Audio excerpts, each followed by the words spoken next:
Well, if you recognise this street, then this vlog may need no introduction, but here we go anyway. Welcome to Dunedin.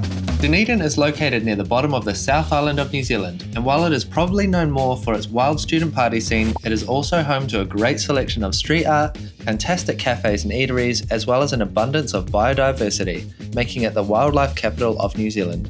Welcome to the steepest street in the world, and welcome to Dunedin. So there is actually a bit of controversy with the steepest street in the world, because we've been to a place in Wales which had that claim to fame as well. But Charlotte's just found out that that claim has been resolved by the Guinness World Records book. Drama. Yes, there was a claim from the Wales one, and they had the title, and then Dunedin appealed, and there was a different way of measuring the steepness, and it's from like the middle gradient, and so the title came back to Dunedin, and now Wales is the steepest in the northern hemisphere. We have been on that one, and it is like shorter, but it is very steep and it kind of curves around. This is kind of like a long steepness.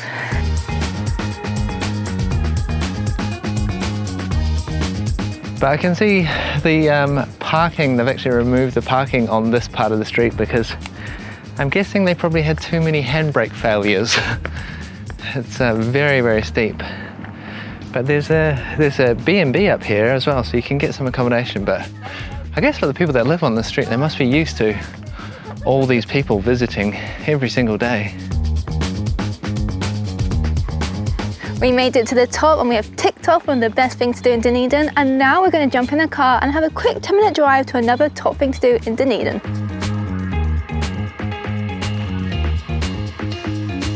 Located just 10 minutes out of the city centre of Dunedin is Tunnels Beach, and we have got the most beautiful March morning to go and explore this place. Let's go and check it out. The walk itself down to the cliffs is actually really lovely. It's this nice kind of winding path all down the cliffside.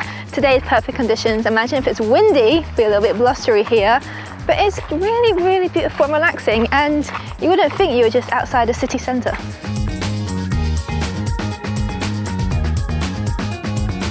You need to be a little bit short here. You can't be too tall. My hair's touching the roof, and it's getting a little bit wet down here, isn't it? It's slippy.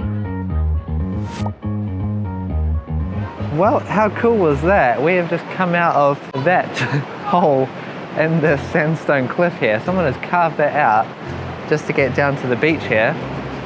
And there's information signs about sea lion as well. So maybe this is somewhere where sea lion come sometimes. But wow, what a great little beach for Dunedin locals, eh? We've got these huge boulders. I'm actually standing on one right now, and I'm guessing they have come from the cliffside after erosion.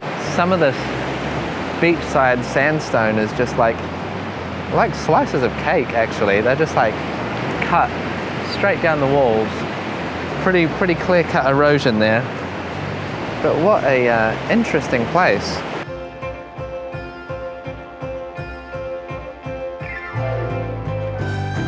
Dunedin has many very, very old buildings to come and explore. They look very beautiful, and that's because the money came from gold. When gold was discovered in this region, all of the tin shacks and everything that was kind of the housing around this area all got pulled down, and they turned it all into beautiful stonework buildings, and this is an example of one of them. This is the Dunedin train station, but there's so many around town for you to find. Now, a really cool way to see Dunedin city is to do the street art trail, and that is what we are doing. We are currently on Vanguard Street, and here is a piece of street art. There's actually 30 pieces around the city, and you can go and get a map from the visitor centre, or you can follow one online, which we are doing. So we're going to go take a look and see how many we can find. We have now come to the Octagon, and this is like the main hub in Dunedin city. Octagon, I'm guessing because of the shape of the area, they don't have a city square, they have a city octagon. Around here you'll find some shops and pubs, and we are just going to have a little wander and see what we can see. I found one! Hey, there's one too! I think this stretch of street around Vanguard Street has quite a few. It's cool, they're all tucked away. If you saw our Melbourne vlog in Sydney, then you would have seen that doing a street art tour of a city is a fantastic way to get around, get your bearings of the city, and see loads of cool, creative stuff. I like that one, it's pretty cool. It's like Moby Dick inspired, but there's so many. They've got different artists, I guess, to commission to make some art pieces all around the city. And a sheep. This is a pretty cool one. Corey wants a coffee, so let's go test out Dunedin's coffee scene. Saved you a space. Very nice. What does the coffee connoisseur himself think of the coffee? Very good coffee. Very busy little place as well. Loads of light, huge windows on both sides. So quite a cool little cafe to hang out on. And I guess that's why it was recommended in our street art map, which is where I found it. Vanguard Café, check it out. The sourdough behind me looks really yummy, I want some. Very, very busy little place, but definitely worth a visit. Great coffee and good atmosphere. Saw some people working in there on laptops as well, so I guess being a student city, that is something that cafes are quite open to here. Got these cute little street food vans, like an old Bedford ambulance and this little caravan here, but the generators that they use are so noisy in the street as well, with all the cars going past. Very, very noisy little place. Bagel? Bagel for lunch? Okay. Well, we have come to Me Up Bagels. They sell bagels. They do sell a lot of bagels, and they look bloody good. We're gonna have half and half each. Marinated tofu with a slaw and a salad. Very tasty. I'm gonna get onto the avocado. Avocado on a sesame bagel. We have come to Tairoa Head now, which is just outside of Dunedin city, maybe about a 45-minute drive. It's quite windy, you kind of take your time getting out here, but this is where you want to come if you want to see little blue penguins or albatross. And we have just been inside the Royal Albatross Centre, which is free to enter. They have a cafe and a lot of information about all the wildlife here.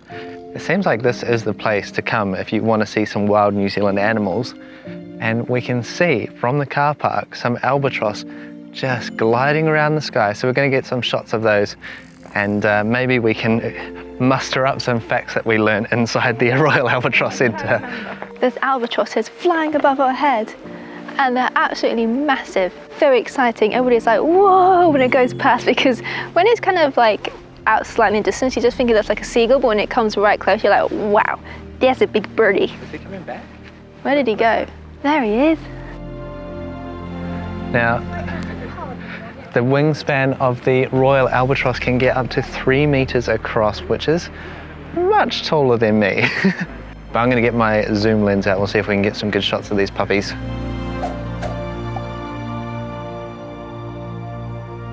Well, we just saw some albatrosses. They were flying next to us, and I hope they look as big on camera as they do in real life, because their wingspan is huge. It really is impressive to see, and this is the only place in the Southern Hemisphere where they come and land, is that right? Yeah, I think they nest here on the mainland, which they do on plenty of other islands around like the South Pacific, but this is the only place on the mainland where they do. So. And I think you can do a tour if you want to go and see the nesting area, is that right?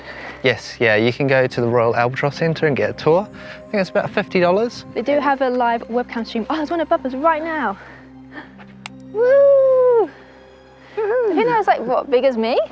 Oh, way bigger than you. Yeah, like over 6 foot, the wingspan. Oh, yeah. So they're really cool. They're all just flying around above you, and on the cliffside, where they have this boardwalk here, which is really cool.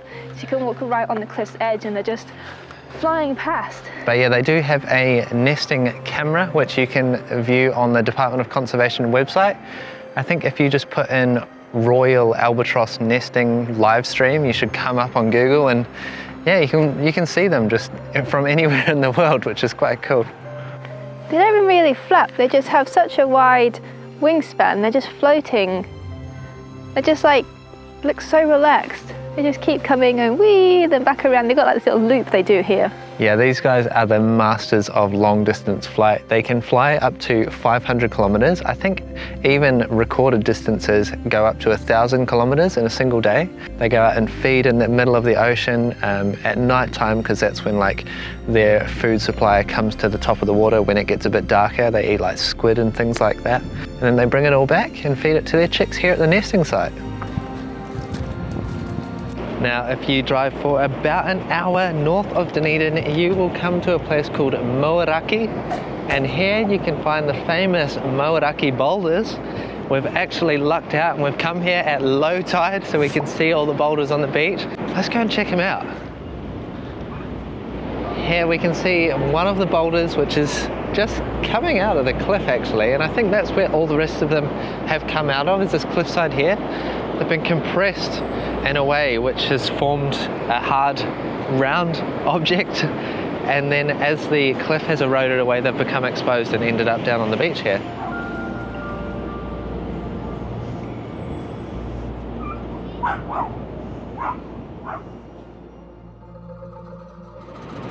And this is actually the second time that we have been here, and the first time we came, they were so much more exposed. I'm guessing that the sand levels change as the tide comes in and out, and the wave conditions are different all the time. So sometimes they're going to be more exposed than this, but this is what we have this time. Got another one here which is coming out of the cliff, just starting to become exposed, and it's so weird. It's like a perfect ball. I really want to know more about how these are made. Maybe we'll find out some information. We'll put it in a pop-up below.